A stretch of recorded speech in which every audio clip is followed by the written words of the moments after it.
kayo ako, ano pa lang, naiiyak ako kasi hindi ko lang talaga, hindi ko,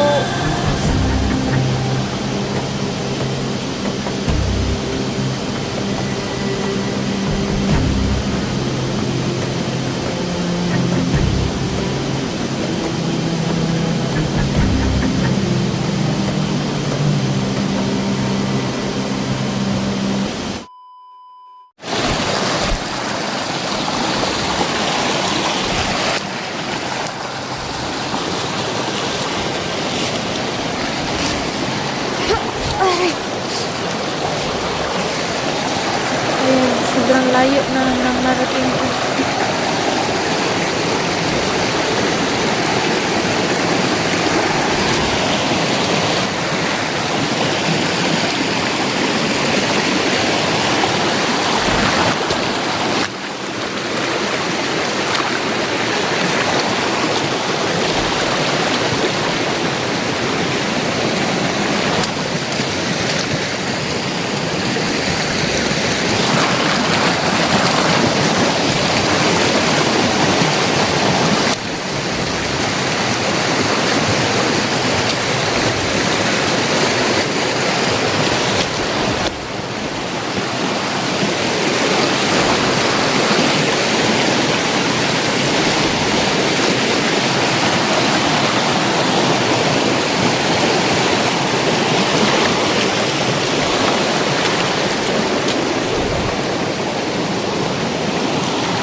Naghanap muna ako ng masisilungan ko. Sobrang basang-basa na kasi.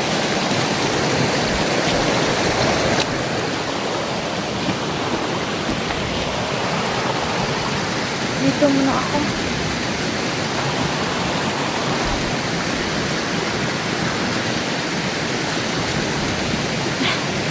Papahinga muna ako. Salamat pala sa nagmamahal sa akin no, na care no. Di ko kayo maisa-isa pero napipil ko yung pagmamahal niyo sa akin no, kahit hindi man tayo magkamag-anak no, hindi man tayo magkadugo, pero hindi tayo nag-limit no, sa isa't isa, pero napipil ko po kung gaano ako pasaya no, kahit ganito yung nangyari sa akin, pero masaya ako kasi madami palang nagmamahal sa akin na ganito na at nagsusuporta ba sa akin. Gusto ko magpasalamat sa inyo no, isa-isa sa inyo. Hindi ko man kayo mapangalanan, at sa tao po na sa mga taong tumutulong, sa mga taong nagmamahal, not only financially but sabat na yung pagmamahal nyo, pagsusuporta nyo sa akin. Ayos lang ako. Ganito din naman yung buhay natin no? Basta hindi tayo marangya, hindi tayo mayaman ba, ganito siguro yung kapalaran ng tao na hindi pinagpalad ba, hindi nakapag-aral, walang walang pinag-aralan, siguro ganito. Pero bahala na, basta wala lang akong tinatapakan na tao, wala akong nasaktan na tao, okay lang, basta ganito. Darating din ang panahon kung para talaga sa atin na mapabuti yung buhay natin. Pero kahit hindi man ako mayaman no, pero sapat na sa akin na hindi lang ako magkasakit, ayos lang sa akin. Kahit ganito no, papatawarin ko pa rin ang gumawa sa akin ng ganito no, kasi tao din sila nagkakamali. Pero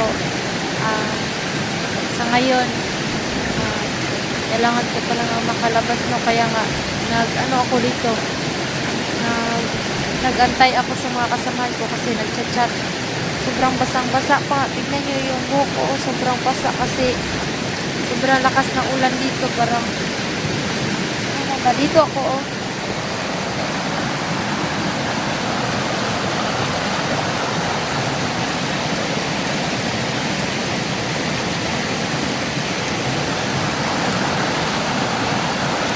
Dito ako sa may gilid ng sapa. Dito ako sa may gilid na sapa. Nag-aantay ako sa kanila. No? Sana makita nila ako dito.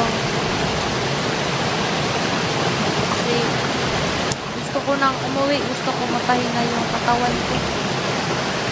Sobrang wala akong tulog. Sobrang sakit ng ulo ko. Sobrang sakit ng ulo ko.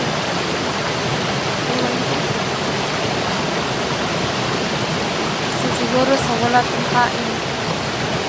Pero magpapasalamat pa rin ako. Walang ibang sinisisi ko. Hindi ako nagsisisi kasi kahit na ganito yung nangyari sa akin, at least buhay pa ako. No? Nagpapasalamat pa rin ako sa Panginoon. Yun yung una-una. Tsaka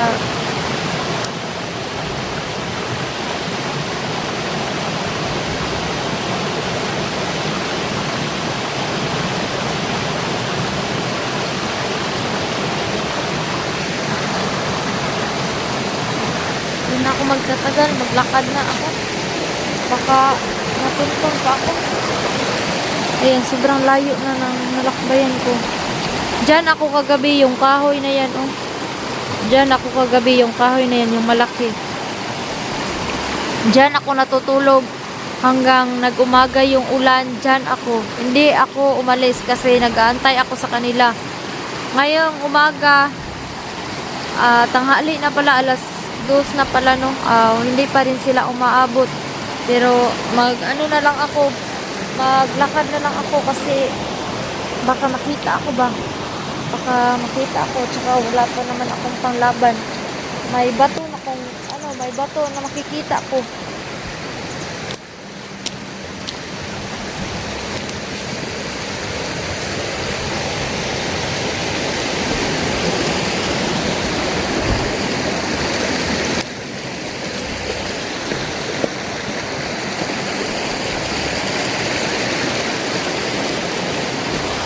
Sobrang laki ng mga bato dito.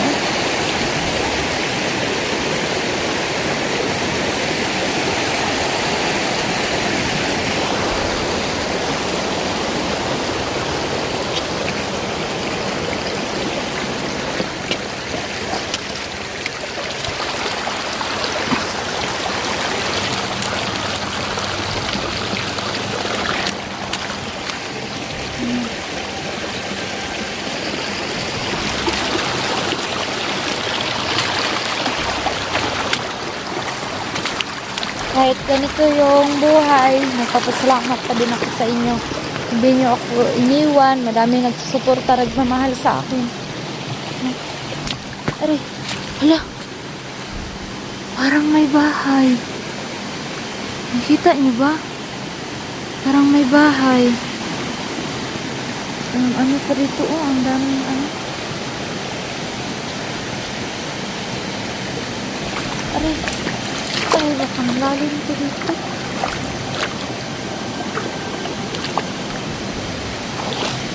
Aray.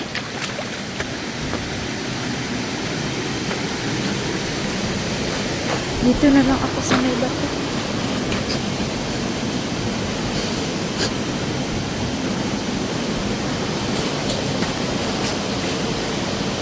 Papahinga muna ako kasi sakit yung ulo ko ba. Sobrang basang-basa pa yung buko. Sa nagmamahal sa akin po, maraming salamat sa inyo kasi kahit ganito pa man yung sitwasyon ko, pero daming nagsusuporta po sa akin. Daming nagmamahal. Hindi ko man kayo maisa-isa. Yun yan. Parang pabalik-balik yung salita ko kasi sobrang daming nag-message sa akin na mag-antay ka dyan kasi darating yung kasamahan mo. Nag-aantay po ako. Kaya nga, ganitong oras, Nag-aantay ako sa kanila pero nagproblema ako kasi baka may mabiyaan niya naman sa mga kasamahan ko. Tapos baka ako na naman sisihin ko kaya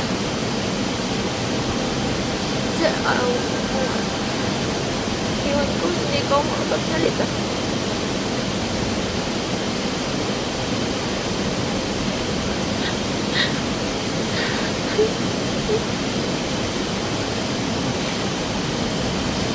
Kung may tumatanggap lang sa akin na magtrabaho ako, nagtrabaho talaga ako kahit magtinda ako ng mga tuyo. Ayos na sa akin yun. Kahit ganun, basta parangal na trabaho naman yun. Hindi naman yun illegal. Kahit ganyan lang, kung may tumatanggap lang sa akin na magpapatinda, magtitinda talaga ako, hindi talaga ako mahihiya kasi mas okay pa yung ganyan no, kasi hindi maano yung buhay mo ba, parang hindi ka kasi wala namang kalaban dun sa patag. Madami naman din mga tao, madami ka din magkilalang bago, no? Siguro kapalaran ko lang talaga to na ganito yung buhay ko kasi pag meron lang sana ako magulang, hindi ko ibubukos yung buhay ko dito kasi napakahirap talaga.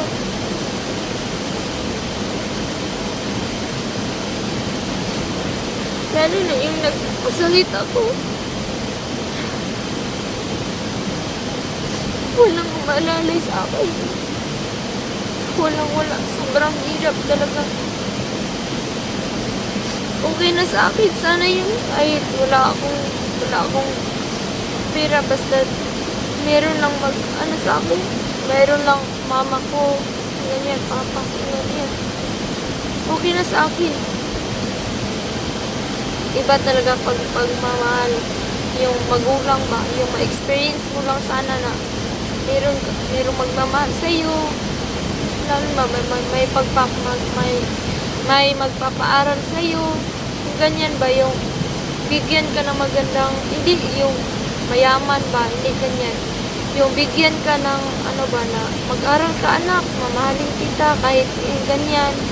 Gusto ko ng ganyan ba, hindi yung mga material na bagay. Gusto ko lang kasi na yung ganyan ba, ma-experience na, anak, mag-aral ka kasi gusto ko makapagtapos ka, yung ganyan, yung gusto ko na maranasan, pero wala, hindi ko naranasan nga, kasi nga, kahit pagmamahal lang ng isang magulang, never ko yun naranasan sa buhay ko. Yun yung pinakasakit sa akin, kaya nga, paminsan-minsan na lang, tapos sabi ko na talaga,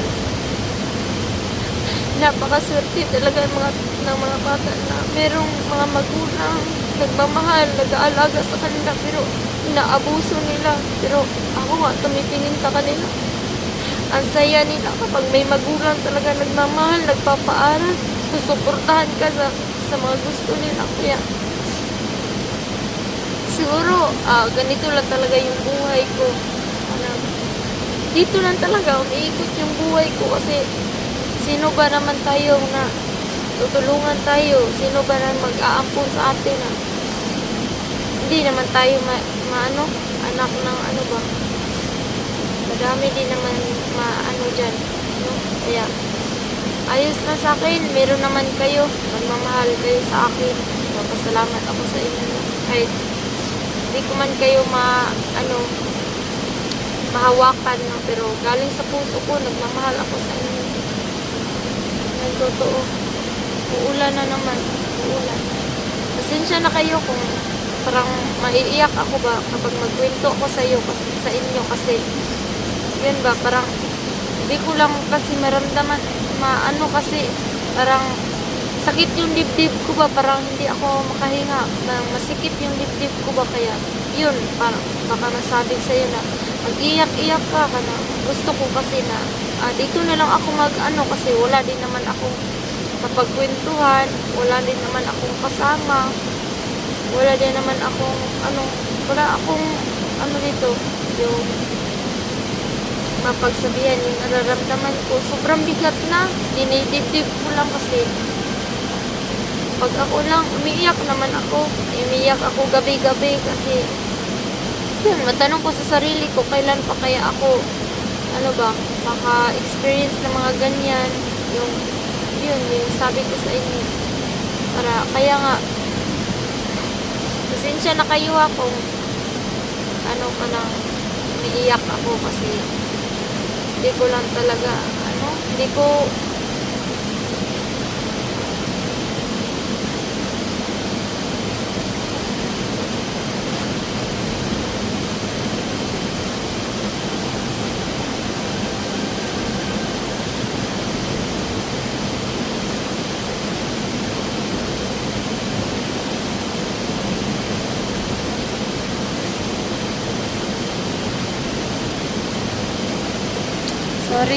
Sorry talaga sa inyo